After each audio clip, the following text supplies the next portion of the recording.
Alright, so I dropped my phone. As I was saying, but yeah, I was like chill, and then I'm like, okay. I get in there, and we just walking in the hospital, like, yeah, okay, cool. I mean, I think I was simply in too much of chocolate. Kind of like that, not yet like the dog in the fire, because it's like things were chill. So, alright. People were really nice. By the way, Medina General, y'all, you guys are much nicer. Fuck Akron General. Anywho, people there was really nice, and people came and looked, and it was just like, and I started getting some anxiety because there's so many people coming in. I'm like, but everything seemed fine until they looked and they're like, okay, yeah, we're gonna have to send you out for trauma. I'm like, that's when things were actually starting to hurt a little bit before that. And I was starting to get anxious, and I started getting like teary-eyed. I was so close to like crying. I was so close to crying. And so, but then I started feeling kind of funky, and so I went and they just had to make sure to help me in there. It was bad.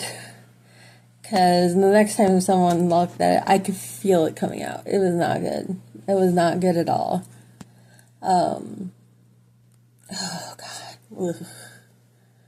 But, yeah, so they put a tourniquet on my arm, and it was so painful. Like, they actually had to give me some fentanyl. I was in so much pain. Like, I changed my 10 on the pain scale from being when I had to get a uterus biopsy for, looking at me when I was getting my hysterectomy. They had to make sure there wasn't something extra funky with it. So they, it was the most painful. It made my arm turn purple and blue. Like, I had to wear shorts. I had to wear long sleeves because, if I was out and about, because, people could have thought, oh, what did your fiance do? Even though, he was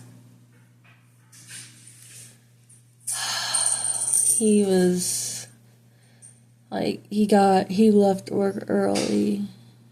Unfortunately, by the time he was able to get to Medina General, I had already left for Akron, and no matter how people have described it, it is so hard to find the pickup area. But yeah, I was starting to have a panic when I was in the other ambulance, because it's just like, and then the pain. And it had a total of 300 milligrams of fentanyl. And it was so bad. Like, I called my mom and Chris on the same phone line because I was sobbing, and it was so horrible. Like, so horrible. And, I was hungry, and I went to Akron General. There's lots of people around me, and then there's this one guy, and I swear to God, it's like, how the fuck are you, in a profession field? Like, the first thing this man tells me is, oh, we're probably gonna have to cut off your ring. And I'm like, that's the first thing he says. First thing he says. And then, he was, so snotty and rude. It got to a point, I'm like, no, I don't want to get rid of it. He's like, well, it's probably going to have to happen. And I almost dropped my phone. And I was like, what are you? So I could figure out, do something else other than him. And so he literally is like, all right, I'm out. I'm not doing this. He acted like a fucking teenager. Like, bro. Jesus.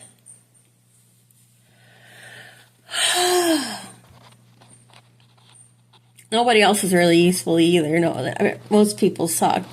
There was this doctor. I put her in my notes. I think her Dr. Cook or something like that. She was amazing. She was so kind and understanding, and she was just the best. And my nurse Sawyer, he was great. You know, he tracked down doctors for me because of my blood thinner, I have really bad dry mouth. And the thing is that when it gets bad, it creeps down my throat. And my throat starts to close up because it gets stuck together. So he hunted down doctors just to see if I can like get one of those like wet sponges. Like you could have like this little sponge thing and you dip it in water and you can like put it on your tongue to help with that. He hunted down doctors for that, for ice chips, and he was just absolutely amazing. And I couldn't ask for a better nurse. So, and the thing, after everything is said and done, I had my little hand thing put on. And then I'm like, okay, you know, hey, so you guys are Ubering me away home. They're like, what? Like, when they were discharging me, and I was like, yeah, every time I've, you know, come here, you guys send me back with an Uber. And they're like, no. And I'm like, well, I can't get anybody here to pick me up. You know, my mom has my grandfather, and Chris's car is so fucked up that he's lucky he can get to work. You know, it's a fucking nightmare.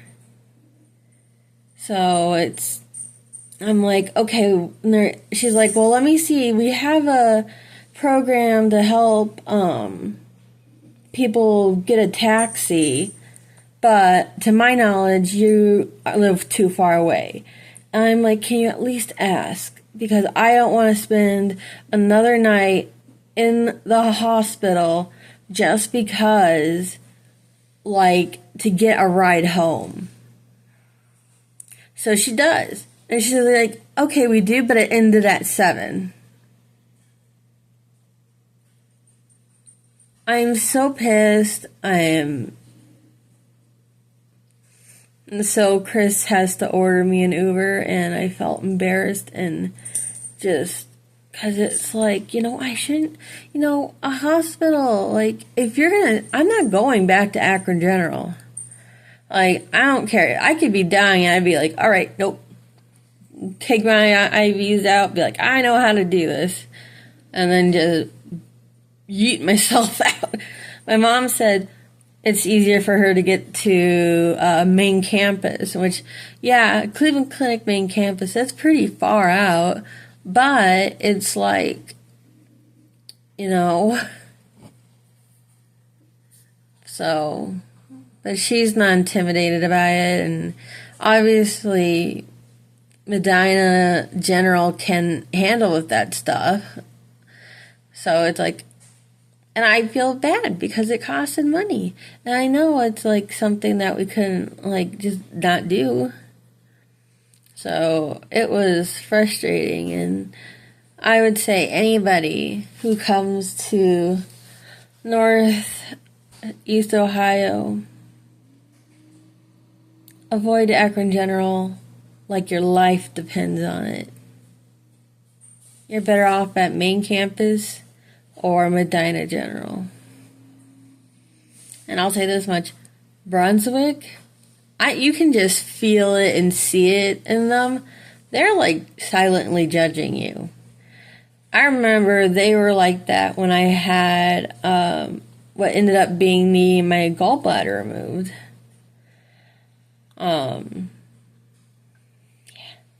That was They kept giving me weird looks because I went like twice.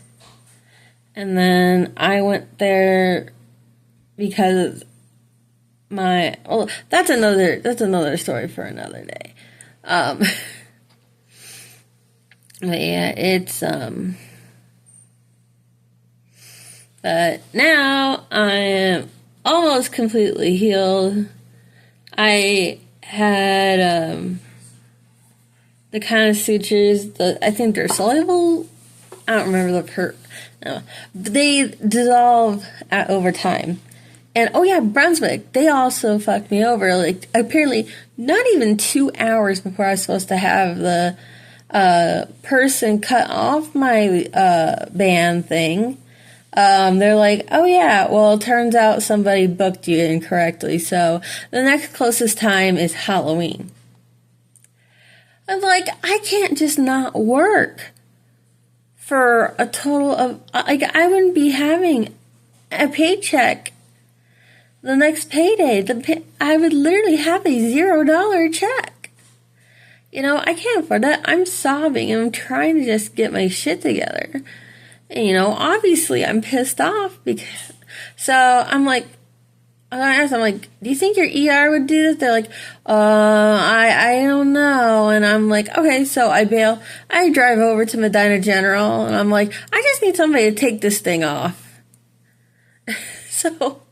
And it turns out that, Nurse Sawyer was at Akron General, but the same doctors and nurses, when I went back to triage, and they're like, hey, I remember you. I'm like, yeah, what's up? And he's like, well, what's going on? I'm like, I just need you to take this thing off.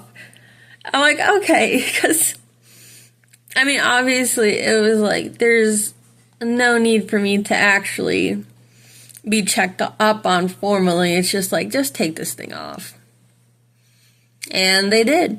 And I don't care how much somebody could pay me. I am not going to go back to Akron General. I wouldn't care if I were like dying or any of that shit. I'd be like, no, I'm just not. I'm not doing that. Or Brunswick. You know, I will tell them, I don't care if I have to lie and say, oh, I got banned from there. You know, I will do everything in my power to make it seem like I can't go there. I'm not doing that shit now. But I can actually go and do my job. It did hit a nerve, and thankfully instead of an artery or, you know, but I am still trying to, it still hurts, and where it's not hurting, it's like that, like when your foot falls asleep, like that kind of sore. So I'm still not, I still don't have that full feeling in my pointer finger. So that I might have to see about going to physical therapy about that. I really don't know if it's something that can be fixed or worked on, but yeah. I just figured it'd be so much easier to make this as a video instead of trying to do like a fucking speech to text bullshit. So, and this is just for anybody that I send it to, because this is just gonna be, you know, I don't know what the words are, but okay, bye.